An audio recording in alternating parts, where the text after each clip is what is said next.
Hello दोस्तों, welcome to वेबटेकपुर। मैं हूं आपका दोस्त अंशु कुमार और यहाँ पे एक्सेल से रिलेटेड मैं कुछ फंक्शंस के बारे में बताने जा रहा हूं, जो कि आप अगर पूरा वीडियो देखते हैं तो वो फंक्शन तभी अच्छे से समझ में आएगा क्या मैं बताना चाह रहा हूं। और अगर आप लास्ट तक वीडियो भी देखेंगे तो एक नया चीज़ सीख कर यहाँ से एक्सेल में जाएंगे। तो चलिए वीडियो के अंत तक बने रहिएगा। चलिए शुरू करते हैं।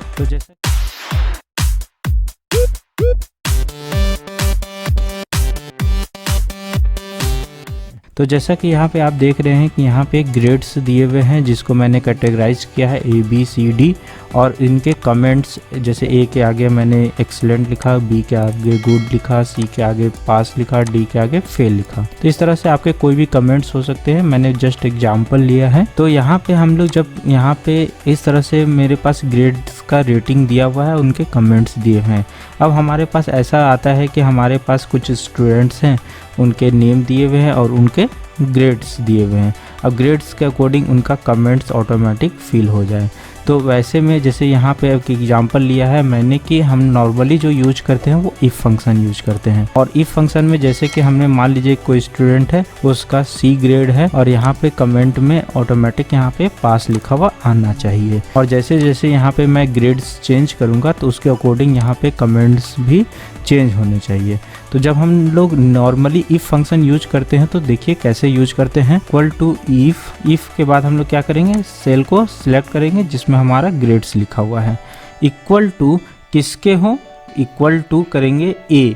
अगर A यहाँ पे होता तो यहाँ पे क्या लिखा हुआ आएगा, एक्सीलेंट लिखा हुआ आएगा। उसके बाद हमें और भी इफ फंक्शन ऐड करने पड़ेंगे, जिसको हम लोग नेस्टेड इफ़ बोलते हैं। और यहाँ पे हमें नेक्स्ट और जो भी ग्रेड्स हैं उनके कमेंट्स यहाँ पे ऐड कर लेंगे 1 by 1। इक्वल टू अगर D4 फिर इक्वल टू होता है, अगर B होता है तो हम यहाँ पे क्या करेंगे, हमारा जो कमेंट लिखा हुआ आएगा वो क्या लिखा हुआ आएगा, गुड लिखा हुआ आएगा। उसके बाद यहाँ पे फिर लिखेंगे इफ़ फंक्शन। अगर हमारा यहाँ पे D4 जो है वो इक्वल टू अगर C होता है तो हमारा क्या लिखा हुआ आना चाहिए, पास लिखा हुआ आना चाहिए। उसके बाद फिर से हम इफ फंक्शन लगाएंगे और उसके बाद यहाँ पे D4 लिखेंगे। इक्वल टू अगर ये D होता है तो हमारा क्या लिखा हुआ आना चाहिए, फेल लिखा हुआ आना चाहिए। और उसके बाद हम यहाँ पे क्या कर देंगे, इसे एंटर कर देंगे। तो यहाँ पे देखेंगे कि हमारे यहाँ C लिखा हुआ था, तो C लिखा हुआ था तो यहाँ पास लिखा हुआ आ गया है। यहाँ पे हम जैसे से चेंज करेंगे, मान लीजिए हमने D कर दिया तो यहाँ पे फेल लिखा हुआ आ गया। यहाँ पे A कर दिया हमने तो यहाँ पे एक्सीलेंट लिखा हुआ आ गया। ठीक है, इसी तरह यहाँ पे हम लोग B करते हैं चेंज तो यहाँ पे गुड लिखा हुआ आ जा रहा है।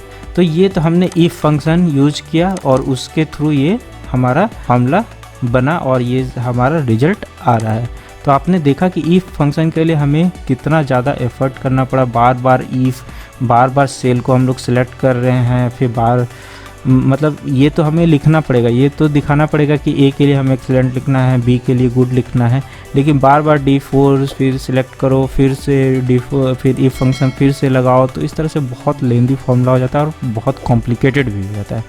तो उसके लिए एक सिंपल सा फार्मूला है जो कि मेरा मेन वीडियो का बनाने का मकसद वही फार्मूला था, वो है स्विच फंक्शन। तो यहाँ पे इक्वल टू जब हम लोग स्विच फंक्शन के थ्रू अगर इसे एग्जीक्यूट करेंगे तो क्या होगा, देखिए स्विच फंक्शन में हम लोग को क्या करना है, नॉर्मली यहाँ पे सिलेक्ट कर लेना है सेल को जिसमें हमारा ग्रेड्स लिखा हुआ है। उसके बाद यहाँ पे हमें कॉमा करना है। कॉमा करने के बाद हमें क्या करना है कि हमें सिंपल लिखना है कि A अगर रहे तो हमारा क्या लिखा हुआ आना चाहिए, रिजल्ट में एक्सीलेंट लिखा हुआ आना चाहिए। ठीक है, उसके बाद हमारा सिंपल है, यहाँ पे दोबारा जैसे इफ फंक्शन में था कि इफ फिर से लगाते थे, फिर सिलेक्ट करते थे सेल को, यहाँ पे वैसा कुछ नहीं करना। अब यहाँ पे सिंपल हमें फिर जो अगला जो भी हमारा वैल्यू रहेगा उसको हम यहाँ पे करते जाएंगे। बी अगर आया तो हमारा क्या लिखा हुआ आना चाहिए, गुड लिखा हुआ आना चाहिए। उसी तरह से फिर नेक्स्ट हमारा क्या C लिखा हुआ हो तो हमारा यहाँ पे क्या लिखा हुआ आना चाहिए, पास लिखा हुआ आना चाहिए। फिर सेम D लिखा हुआ हो तो हमारा क्या लिखा हुआ आना चाहिए, फेल लिखा हुआ आना चाहिए। बस इस तरह से फॉर्मूला में जितना हम कॉमा लगाते जाएंगे और वैल्यू लिखते जाएंगे और वैल्यू का क्या रिजल्ट होगा वो हम लिखते जाएंगे। यहाँ पे अगर हम ऐसा चीज़ लिखना चाहिए कि अगर कोई भी ग्रेड ना हो तो यहाँ पे नो ग्रेड, ये इस तरह से लिखा हुआ आ जाए नो ग्रेड, तो भी ऐसा मतलब हमें कोई भी एक्स्ट्रा कोई फंक्शन लगाने की ज़रूरत नहीं पड़ेगी। यहाँ पे हम नो ग्रेड खाली बस लिख दिए और यहाँ पे एंटर कर दिया हमने।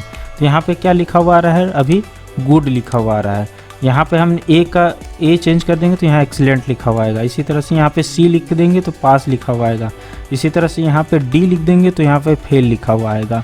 और अगर यहाँ पे हमने पूरे ग्रेड्स को ही डिलीट कर दिया तो यहाँ पे लिखा हुआ आ जा रहा है नो ग्रेड। तो आपने देखा कि स्विच फंक्शन, इस जो इफ़ हमने नेस्टेड यूज़ किए उसको कितना मतलब कॉम्प्लिकेटेड था, उसको इतना सिंपल बना दिया कि इसको एक बार जो फॉर्मूला को सीख ले तो दोबारा उसको यूज करने में कभी दिक्कत नहीं होगा। और अपने जो भी रिजल्ट्स हैं और वैल्यू, जो भी वैल्यू के अकॉर्डिंग हमें जो रिजल्ट्स दिखाना होता है वो बहुत आसानी से हमें पुट कर ले रहे थे। तो यहाँ पे आई थिंक आपको स्विच फंक्शन बहुत अच्छे से समझ में आ गया होगा। तो वीडियो कैसा लगा, अगर अच्छा लगा हो तो लाइक कीजिएगा, अगर चैनल पे नए हैं तो सब्सक्राइब कीजिएगा। चलिए मिलते हैं नेक्स्ट वीडियो में। Thanks for watching.